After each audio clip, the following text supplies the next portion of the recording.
Pagsubok lang yan. A faith that cannot be tested can never be trusted. Ang taong sumasampalataya, hindi mapapahiya. Kapag kumilos ang Diyos because of our faith, it is always more than what we expect. Kamusta na po kayo? Kamusta na po ang pananampalataya natin? Matibay po ba? Sigurado po ba tayo? Kung bakit ito ang mas kinakamusta ko, mahalaga po kasi ito. The Bible has it. Without faith, it is impossible to please God. Faith can move mountains. Kaya ang pananampalataya talaga ang po pwedeng magbigay sa atin ng buhay na walang hanggan at po pwede ring magsalba sa atin sa anumang gabuntok na problema sa mundong ito na po pwede nating maranasan. Ganon kahalaga ang pananampalataya. Kaya dapat, matibay yan. Dapat chinecheck natin kung matibay nga ba yan. At matutulungan tayo dito ng Panginoon natin sapagkat higit kanino man, siya ang nakakaalam ng ating relasyon sa Kanya, ng level ng ating pananampalataya sa Kanya. Matthew 15:28. Ang sabi niya sa isang babae, "Woman, great is your faith." Ang sabi niya kay Pedro, "Pedro, maliit ang pananampalataya mo." So si Kristo ang po pwedeng mag-reveal sa atin nito. Sa paanong paraan? Sa pamamagitan ng pag-test sa atin. Don't get it wrong. Unang-una, ano man ang ating gawin sa mundong ito, magpakabuti man tayo, talagang magkakaroon tayo ng mga problems na po pwedeng mga testings. And again, don't get it wrong. If the devil is trying to tempt us, God tests us. Anong pagkakaiba? Yung demonyo, gusto niya pabagsakin tayo. Ang Diyos, gusto niya mas tumibay pa ang pananampalataya natin sa Kanya. And that is through testing us. Sapagkat kapag tinetest tayo ng ating Panginoon, malalaman natin nasaan na tayo sa pananampalataya natin. Katulad kahapon, na-testing ako. Nag-init ang ulo sa isang worker natin dito. Ang matindi, matutulog na lang ako. Hapon ako nainis matutulog na lang ako. Inis na inis pa rin ako. So nakita ninyo, ni-reveal sa akin ng Panginoon, Father Fidel, ang pasensya mo, ayusin mo. Kaya dapat wini-welcome din natin ito in such a way na wag tayong mag-lean sa temptation ng demonyo para pasamain tayo, kundi mag-lean tayo sa testing ng Diyos para mas pabutihin pa. Ano ang diferensya sa akin? Paano ko ma-improve ito at doon tayo tutulungan ng Panginoon natin? Mayroong nagsabi minsan, a faith that cannot be tested can never be trusted. Tandaan natin na anuman ang problemang maranasan natin, hindi yun ang the end. Marami pang mga problema. So dapat mas maging matibay ang pananampalataya natin. So i-check natin ang pananampalataya natin. Ang relasyon natin sa Diyos. Baka walang iniwan yan sa mga driver dyan o sa mga nagda-drive dyan. Na-drive lang ng drive. Alam mo na meron kang spare tire. Pero chinecheck mo ba? Baka minsan maplatang ka, only to find out, yung spare tire mo, flat din pala, malambot din pala, nalintik ka na. I-check natin ang pananampalataya natin.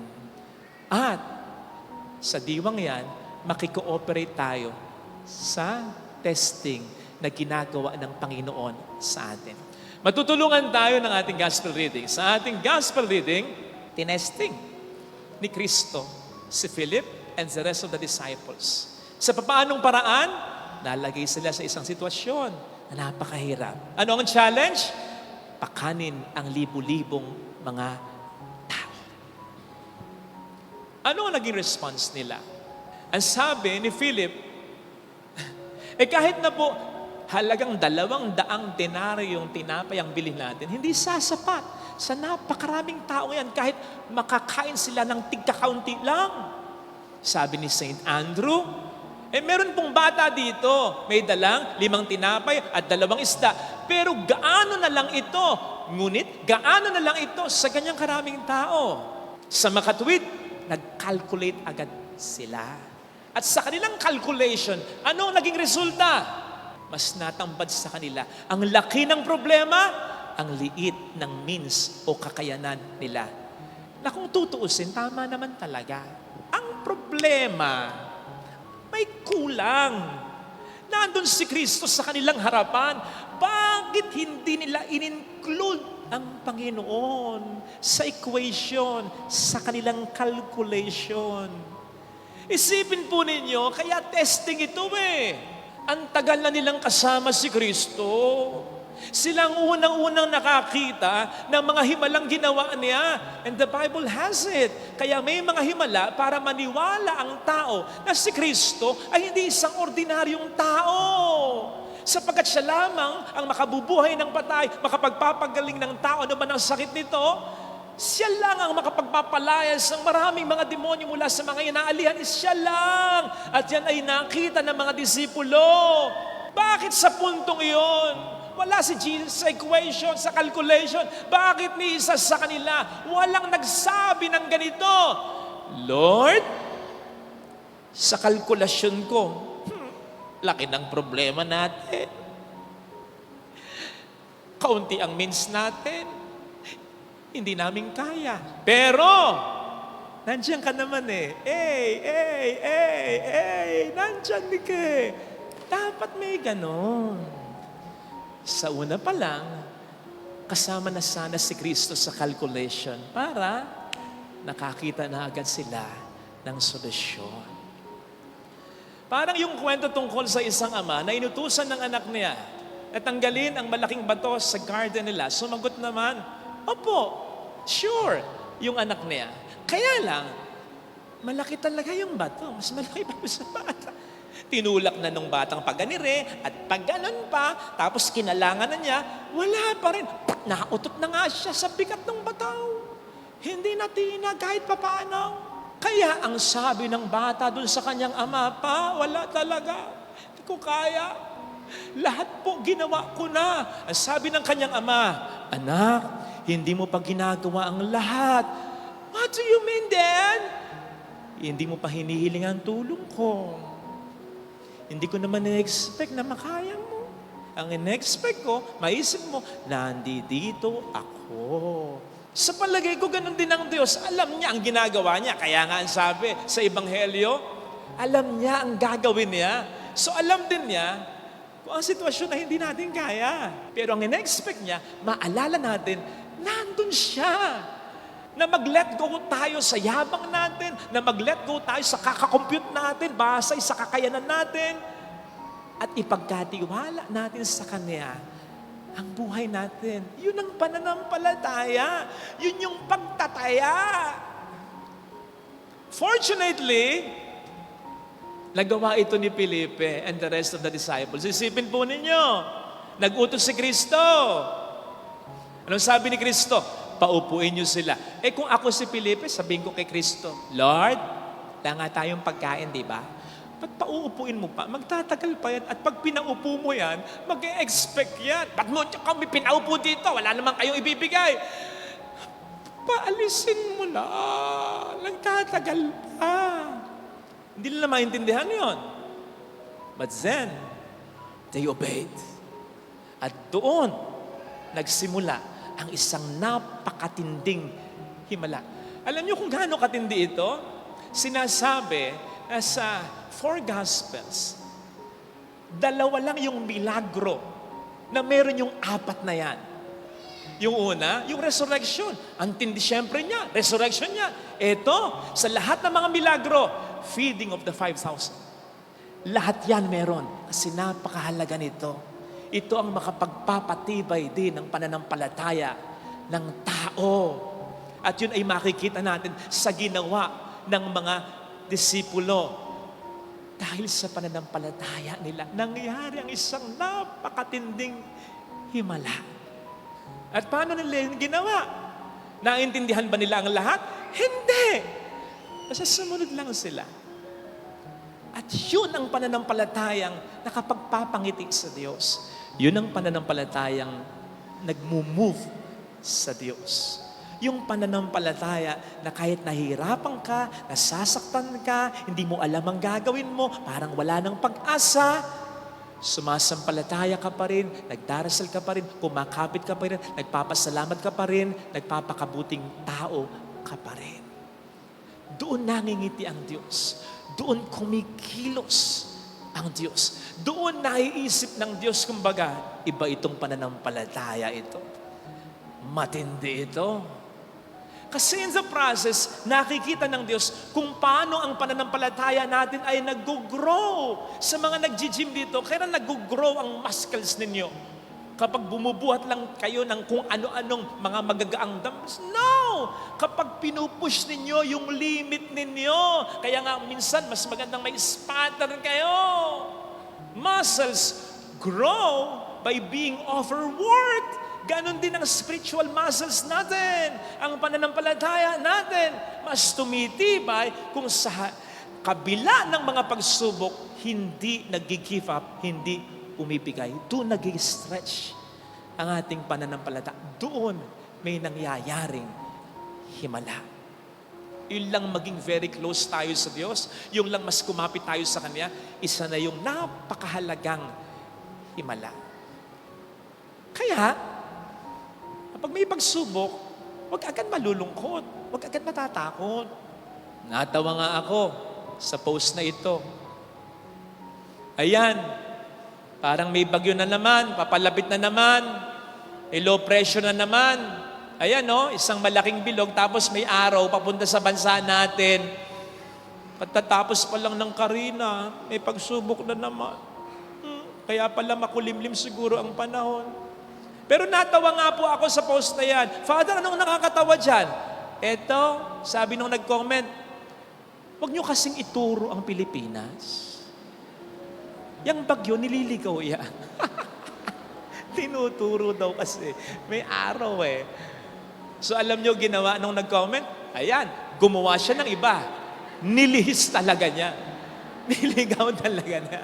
Ganun sana.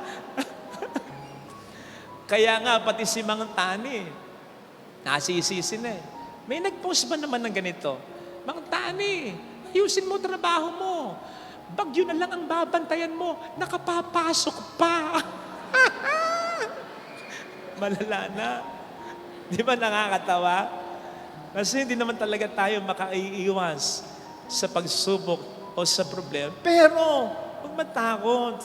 Huwag malungkot. Again, ito'y paraan ng Panginoon para matest natin. Nasa na tayo sa ating pananampalataya sa Panginoon. Besides, ang sabi ni St. Paul sa 1 Corinthians 10:13, hindi niya tayo bibigyan ng pagsubok na hindi natin kakayanin, na hindi niya tayo tutulungan.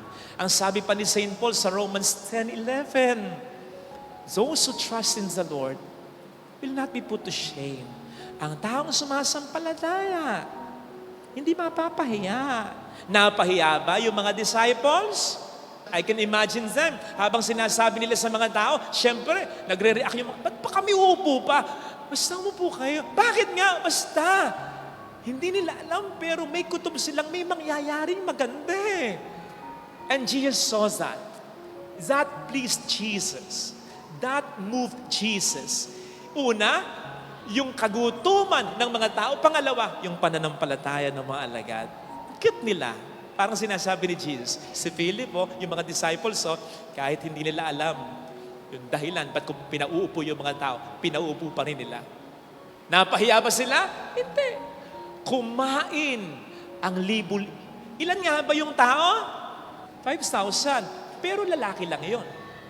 Hindi pa kasama yung mga babae doon. Pag sinama mo yung mga babae doon, hindi lang doble yun. Baka triple pa yun. Paano ko nalaman? Tanong niyo sa akin, paano? Nung nakaraang Miyerkules, bagyo, bumabagyo, kasagsagan ng bagyo, baha kahit saan. Nagkasal ako dito, tinuloy yung kasal. Ninong, wala. Ninang, kompleto. Nakagown pa, may dangling-dangling pa. Sila-sila lang naman. Di ba? Ganyan kayong mga babae. Mas gala kayo kahit bumabagyo. Joke. So hindi lang yan, 5,000. Baka triple pa ang bilang. Kasama pang mga bata, di ba? Pero lahat sila, hindi lang pinakain. Binusog pa At may sobra pa, may pasyaron pa. Nakita nyo, natuwa kayo? Tama yan, ngumiti kayo.